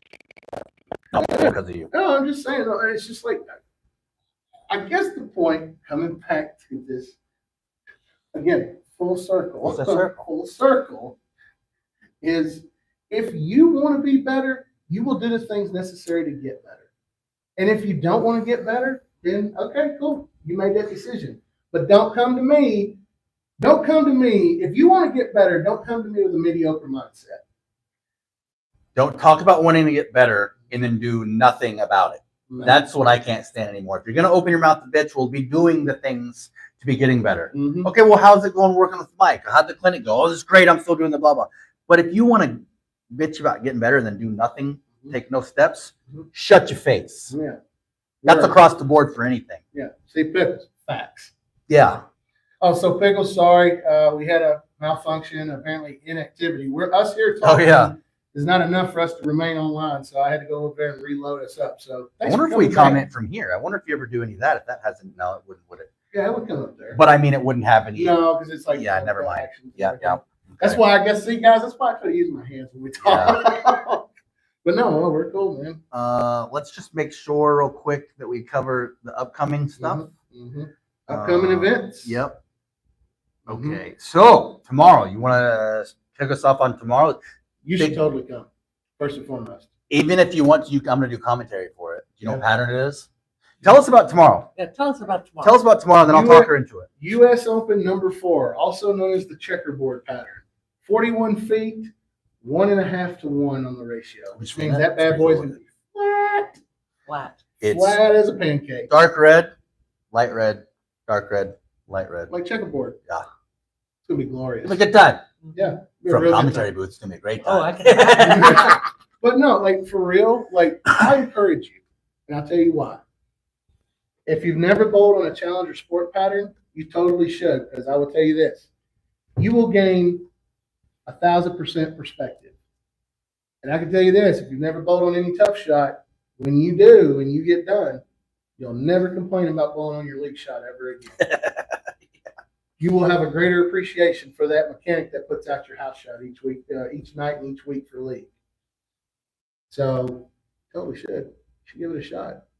That'll be a fun one. Richie's coming down for that. Our boy Richie, the bowling nerd from The bowling Nashville. area is coming down, which leads us into Mm-hmm. we're going to be doing the behind the scenes. And Behind the scenes, what? so y'all know how Richie makes those analytical videos that he does on his TikTok channel? Yeah. Yes. So he's doing one on your boy here, D-Gap. And probably everybody's wondering, well, Michael, you've given up league bowling. Yeah, but I can still roll the rock. I just can't roll it for longer periods of time than what I've been doing. And this would be at most maybe a game Yeah, I mean, something like that you're already working on, Yeah. getting yourself through it. But here's the thing, and that brings us again full circle. If you watched my video earlier, I don't want to quit bowling. I don't. Truthfully, heart does not want to quit. What did Curtis say a couple weeks ago? I think we're doing live. It's like something, but the flesh is weak or whatever. It's like the mind or whatever. Anyways, it's that with me. I am trying to find a solution for my wrist because I don't want to quit. And when I put that video together, y'all know the one I'm talking about where I said a heartfelt goodbye to league bowling. I was ready to be done because I didn't feel like I had any solutions. I didn't have any answers. And from my perspective it's like, hey, Michael, you work in the shop. You got to have some sort of solution. But I really didn't. And that's probably the lowest I've been, which is definitely the right timing of the reboot, reconnect, reestablish, reset. A lot of reasons through there. But and it's funny because Kyle and I, we've been talking about this for a really, really long time now. Kyle's got his stuff going on in his life. I'm not going to announce it because it's not my business, but to put his business out. But, it's one of those things where it's like, you come to a crossroads and it's like, y'all, I was in a lot of pain a month ago. I was in a lot of pain. Like, I wish somebody could be there to have seen me when I was trying to practice. I redid my tape. Mm-hmm. I wish somebody would have been there when they saw me. Like, I lost, like, it's like your body turns on you. Mm-hmm. I know what you mean. And you're like, you've never experienced it. And then when you do, you're like, it makes you question yourself. Yes. It makes you question, like, your sense of purpose. And, I always said that if I ever got to the point that I couldn't bowl, I knew I could always coach. I knew I could always do these videos. I could put this or whatever. And, I can contribute to the game even if I was not able to do it. And the funny thing about it is a lot of people are like, oh, you're full of shit. You ain't giving up. And, again, they're right. I don't want to give up. I'm not a quitter. But at that time, my body was like, you can't do this. And sometimes you have to face facts. You have to listen to yourself. And some of us, we ain't got $250 to go to TOC just to tell them you got arthritis. And we don't have another $250 to go to TOC and have them want to put an injection in your wrist. I'll definitely want to put a hole through the ball if somebody tries to put a needle in my hand. Because I don't like needles, and everybody knows that too. So, but or ranch? Huh? Or ranch? A wrench? No, that would hurt. Ranch. Ranch. Yeah, you do or don't like ranch? I don't like ranch. Yeah. No. Needles, if you had that, what if you got an injection of ranch? No. Sorry, I digress. Continue. That's disgusting. I just remember something before where like I know, a we were huge doing thing on ranch today. and Yeah, we're doing ranch syringes. today at this point, but We did chicken. we did. Yeah. Yeah, we did. We were doing chicken. We didn't realize we were offline. but no, like yeah, ew. Well, you got to track your life. Because that was like one of the bargaining tools or something. If Yeah. you lose, Oh, or you were gonna try, weren't you gonna do that in place of a tattoo? I said that if we got to 150 subscribers, I would try ranch in front of the whole world. And now we're only at 16, so we're actually 100 And Curtis and I have tattoos. 130. We're only 134 people away from that. I will try ranch in front of the whole world if we get back to 150 ever. Or do you So- want a needle, ranch or needle? Oh God, ranch any day. Okay. Over a needle. God, All right. damn it. I've said this before. I'm a bitch when it comes to needles. I don't mind it. Fair enough. So, but just know that like I'm going to do this tomorrow with Richie. We've had this in the works, which I was like, dude, the way he does his videos is so clean. The way he does his edit skills are like top notch. And overall, he's got a lot of great ideas. When he was down here for the memorial, we went to dinner that night with like 6 of us, me, you, him, Steve, Pickles, Mhm. and all of us. And dude had a lot of wonderful ideas. And he looked at me, he's like, I want to do one of you. And I said, I want you to do one. So And I said, I want to be there. yeah, behind the scenes. Behind the scenes stuff. We'll run it. Let's again, do it's this. just- it's content. We're going to do it. Yeah, it's like Pickles said, he's so good. Yeah. Absolutely. And just So- a great dude. That was the first day I had met him. I think you met him. I'd never met him before. Great dude is down here. That was awesome. So I'm so glad. Again, that's one of those relationships that's continuing past the So that tournament. means that, next May, if you're in town, see, she wasn't there because she was at a tournament. Yeah. Yeah. I knew you'd have been there if you could have. Yeah. Oh, yeah. No, that'd have been there, no doubt. It was But, a great time. yeah. It was really cool. Fun times were had. It was. But Great weekend. just, trying to get back here. Sorry. No, not your fault. That was me. I'm going to reevaluate myself tomorrow. Joel made a suggestion to me, which I value Joel's opinion, pro shop operator. And we're going to see what that does. And if there's a way that I can,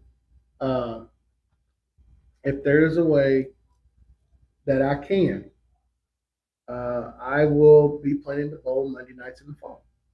If there's a way for me to do it, because I remember when I told Michelle, I told Marlene, I told John, I was like, oh, I can't do this anymore. And it's like I took the collective air out of Michelle.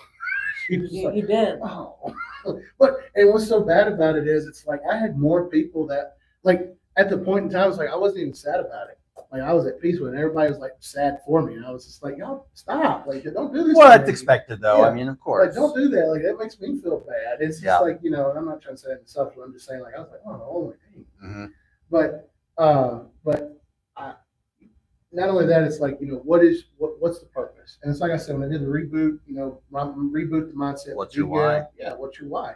So my why is this: I love my teammates on Monday night. Lou and Kyle, those are my bros. Known them a really, really long time.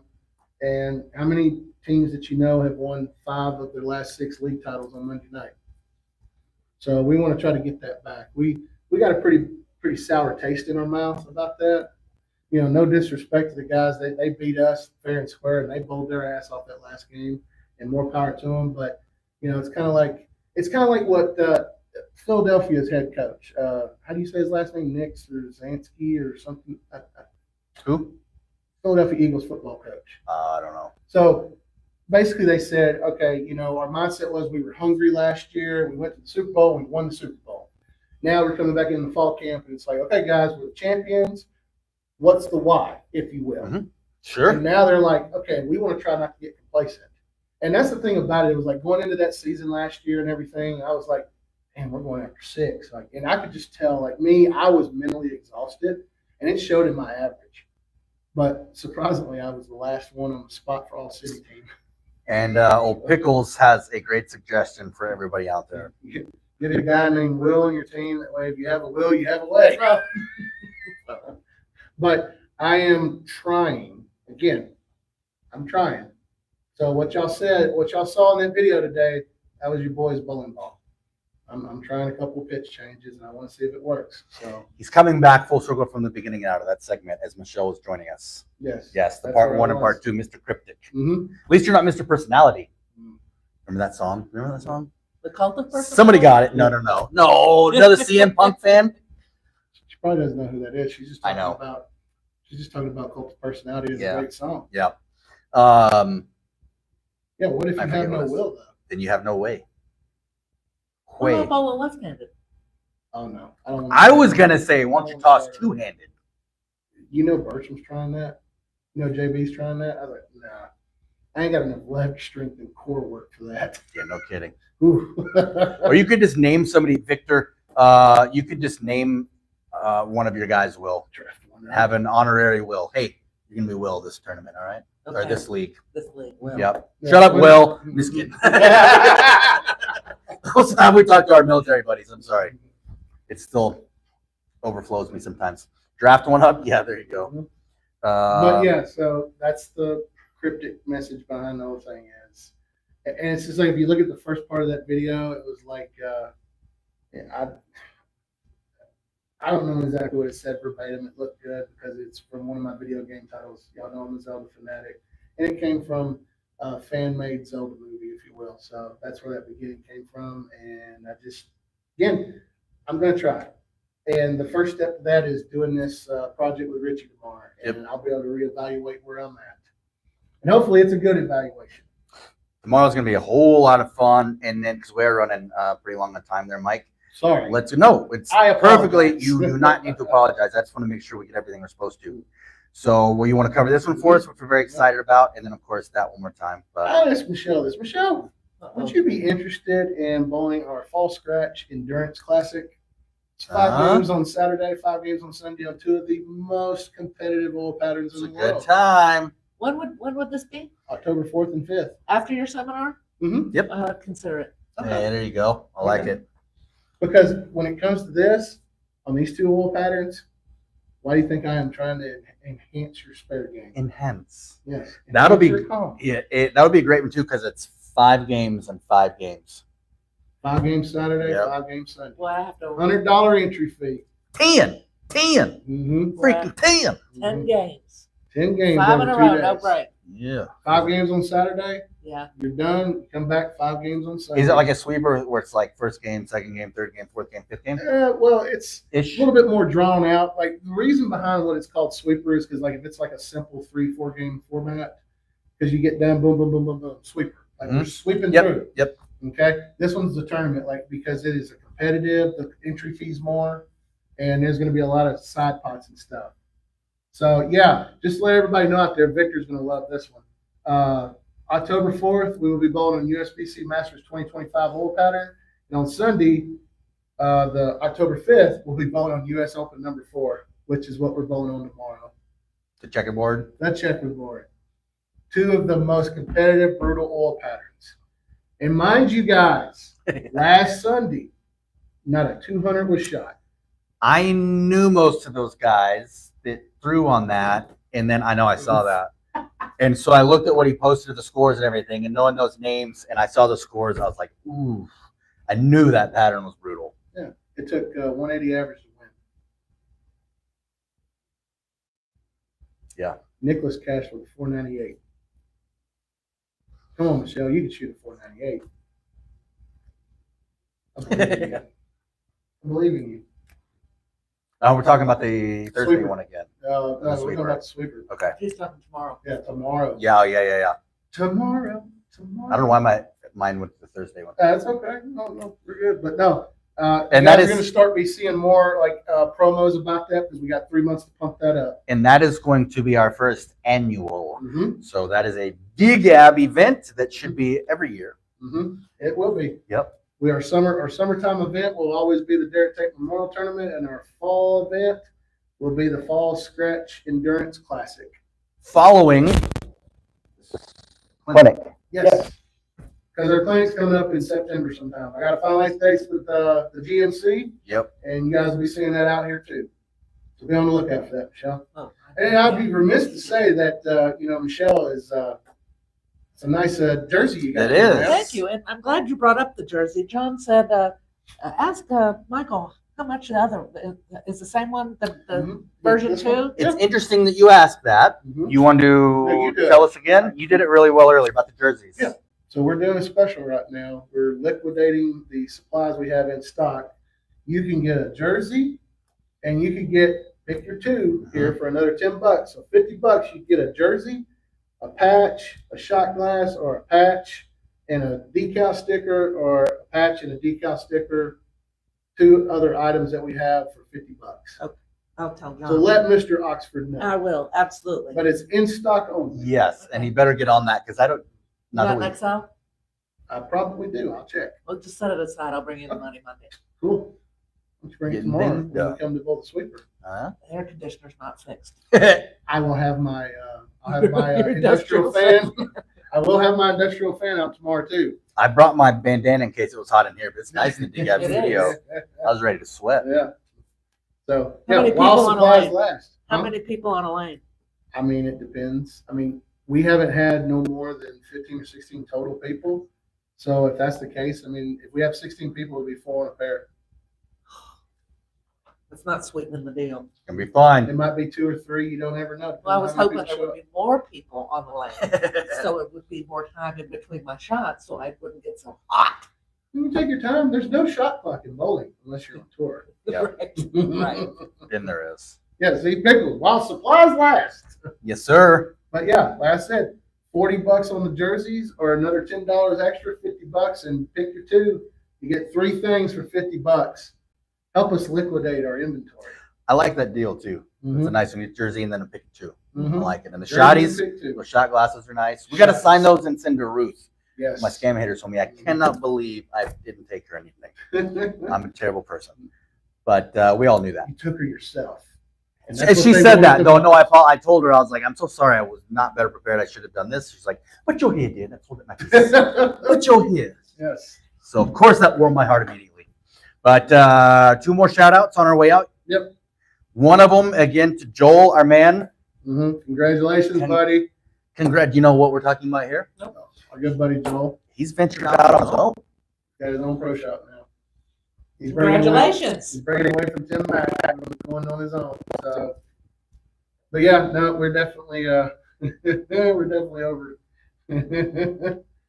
Yep. So just in case you guys know, we're going towards the end here. Yep. Okay.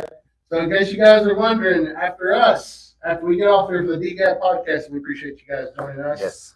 Don't forget to go over and watch the Learning Curve with Pickles, Britt, Steven, and Cobra. I think they said, Britt, correct me if I'm wrong if you're still in there, or Pickles. I think you guys are having Bartholomew, Jerry.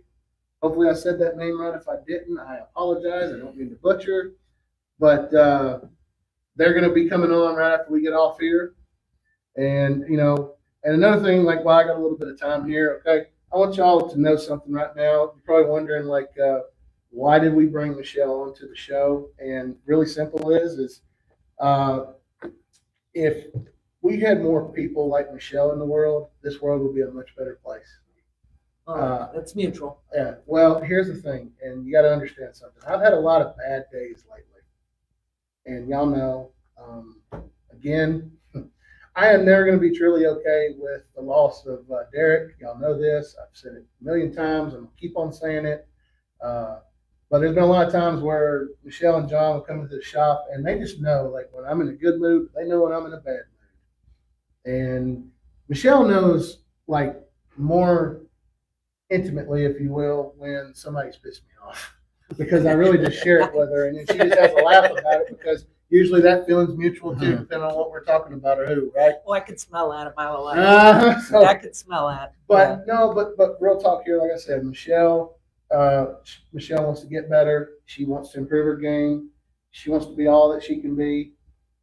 That was for you. Be all you can be. Thank you.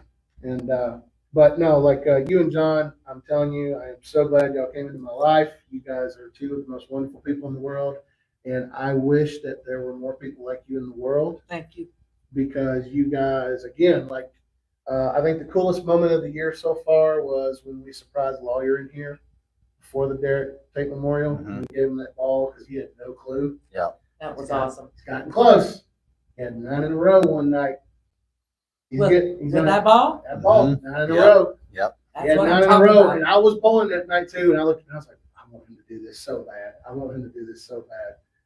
But nerves got the best of him. But no, dude, like I said, Lawyer's gonna pull that. I don't know when or what, when, where, or how, but I am talking it into existence. So, but no, like for real, if more people, like I said, if we have more people like you, Michelle, and you and John both, this would be a much better world to live in.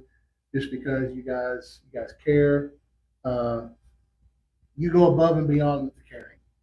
Like there's a lot of people that just, they like, okay, I got to this limit of caring, I'm done. But Michelle and John, they just throw that envelope out the window and they go above and beyond. And I am so thankful. And I know Dustin shares the same sentiment as I do. Well, those are kind words, but it's people like you that are receptive to that make it easy to be kind and be good. And it's not hard, it's not hard to be a nice person. But when people are receptive, I mean, the first time I walked into the shop, how can I help you? And it didn't start with, I'm really having a shitty day. Oh God, cash or cards, here comes another nutbag. You could have been that way, but that's how I feel about everybody in this bowling You alley. know why though, right? Because of what you just said. It's your energy. I read and people might think I'm crazy for this, but the older I've gotten, I read people better than I did when I was 20. Because you've experienced. That's a fact. Yeah. Yeah, we've experienced. Yeah. Yeah, that experience. You can smell bullshit a little easier. Yeah, Yeah, yeah. and that's why you don't BS people either. No, I mean, that's what I've told people. It's like I have no reason to lie to you about any of this. What if I said time and again? I don't know a lot, but I know bowling. Yeah. Yeah. And I'm not saying that to be full of myself. I know this game. Yeah, Marlene and I were talking about you today. God, that's why my ears were burning. Exactly. And what we were saying is, if I could just have that much of what he knows, like a little transfusion, Yeah. you The know? depth of knowledge that he has in bowling. Because I bowled for a while, league bowling, 3 years in Oregon during my break in service, and loved bowling, all that stuff. Wanted to start bowling again. So I thought I knew the sport a little bit. I knew I wasn't any good, right? But I knew I really enjoyed it. I thought I knew some things till I met him. Yeah. Then I was like, I don't know shite. Yeah. I'm not kidding, dude. During the educational series, when we do those, which I'm sure, have you watched any of those that we've done, the Yes. educational Yes, series? I have. And he starts getting into that stuff. I'm just like, I'm just like holding on to the mic, like whatever. With the knowledge, it's like you're not exaggerating. Like the depth of knowledge you have in bowling is ridiculous. I mean, again, like I said, somebody asked me the other night on one of the lives. They said, "What do you want to be remembered most for?" And I had to take a minute to really think about that because it was around that time when I just said I was done with bowling. I wasn't going to go to bowl league anymore. And again, that is still a possibility. Whatever, I'm trying, whatever. But I kind of thought about it, and I was just like, I just want to be remembered as a decent person. I felt like the cards were stacked against me, and those times where the cards were stacked against me, the underdog, I've relished in the underdog role. But then there's been those times, like again during our little 5 in a row season, where people are like, "You still think you're the underdog?" I'm like, "Yeah, because we're still hungry. We still want to eat." Not an underdog though. No, but Underdog is being able to feel like you're not going to. That's- Because more and more as the years go on. again. That comes back to maintaining your wine, Yeah. re-upping Yeah. your wine. But it's like, thinking of us maintaining that mindset, like you're not going to be there or whatever, like you got to do what you got to do. Like we always had to do extra. Yeah. And that's what I mean by that, if you will. But there's so many times in my life that I've been an underdog and I've been slept upon. And, but the times that people are like, it's kind of like my good buddy AJ. He went up there last Monday night to Madison. He goes, "Where's your bowling shoes?" I said, "What are you talking about?" He goes, "You know what I'm talking Yeah. about." He goes, "Man, you need to get out here and bowl this." I said, "Dude, my wrist is shot, man." He goes, "Me and JB have been talking." I was like, "I know. You guys are, no wonder my ears itch all the time, because I get it." But like the biggest thing, again, just being a decent person and just trying to help people and try, that even if I come off like really heavy, I mean it. I mean well with it. Mhm.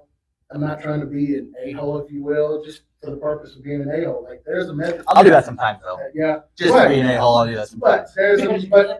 there's a method to the madness. But it's just a method to the madness. That's all there is to it. I want to see people succeed because I know if they're succeeding, and if they're succeeding with any little tidbit of information I've given them to help, that satisfies my heart. It makes my heart full. Ways to succeed. You can start tomorrow. Full day of succeeding. Mm-hmm. It will be fun. Yeah. You be here tomorrow? I don't know. Tune in to find out Yeah. because I'll be here live doing that for the sweeper. What time's the sweeper start? 1:30. Doors open at 1. If you're gonna bowl, get here before 1:20 to get registered. And I'll see you then- tomorrow, man. We will go from that right into Yes. the. Because if she's here, guess what? That camera's going. Michelle's here.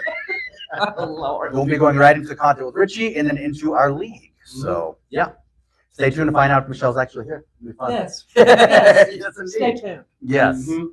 And then, of course, the Fall Scratch Endurance Classic, the DGAB Fall Scratch Endurance Classic, first annual of the kind, is October 4th and 5th. And then again, Michelle, thank you so much for being here. You are more than We'll welcome. give big hugs after we stand up because that's the right way to do it. Yeah. But everything Mike said, he was completely dead on accurate with. I was very excited. It's that an you were gonna be honor. on here. It's an honor and a privilege to be here, and I appreciate the invite. Mm. Thank you for being here. Yeah. Thank you, everybody, for tuning in. Mike, do you have any last comments? Like I said, tomorrow's going to be a lot of fun. When Dustin pans the camera to me, don't be surprised if you see this little devious look on my face. Because I'm going to be happy. Very devious. I'm going to be really happy. And It's going to be great. hopefully not in a lot of pain. No, not in a lot of pain, but during that sweeper, I'm going to be smiling. Oh, yeah, it's going to be fun. And Oh, yeah, because when- you're not and when- bowling during the sweeper. No, no, I'm running it. Yeah. But no, when you're here tomorrow, what I will tell you, Michelle, is play 15 to 15 and play it tight. All right. Middle arrow, Play two arrows tight. on the left and right. Play it tight, because that's where the play is going to be. And make your spares. Yes. Mm-hmm. Other than that, that is our time for episode 19. So don't forget to like, follow, subscribe. Curtis is not here, so I'll do that for him. Like, follow, subscribe. If you don't mind, we are trying to push up that YouTube followers. We're over 600 now. So shoot over there, give us a subscribe. It's free on YouTube. Mike's making his way back there, but thank you very much. I mean, you guys are awesome. We get to do this because people keep watching, you know, and you guys show up when we ask to do things like this and everything. So you guys make us happy, and I'm glad that we make you happy. Before we go, Tanya's in the house. What up? Waved at her. So hi Tanya, bye Tanya, and yeah, like I said, we just hit 600 on YouTube. So thank you guys. Heck yeah. All right, We'll catch you where? as our good friend Stephanie and David say, on the flippity flip. See you guys. Thanks, everyone. Bye.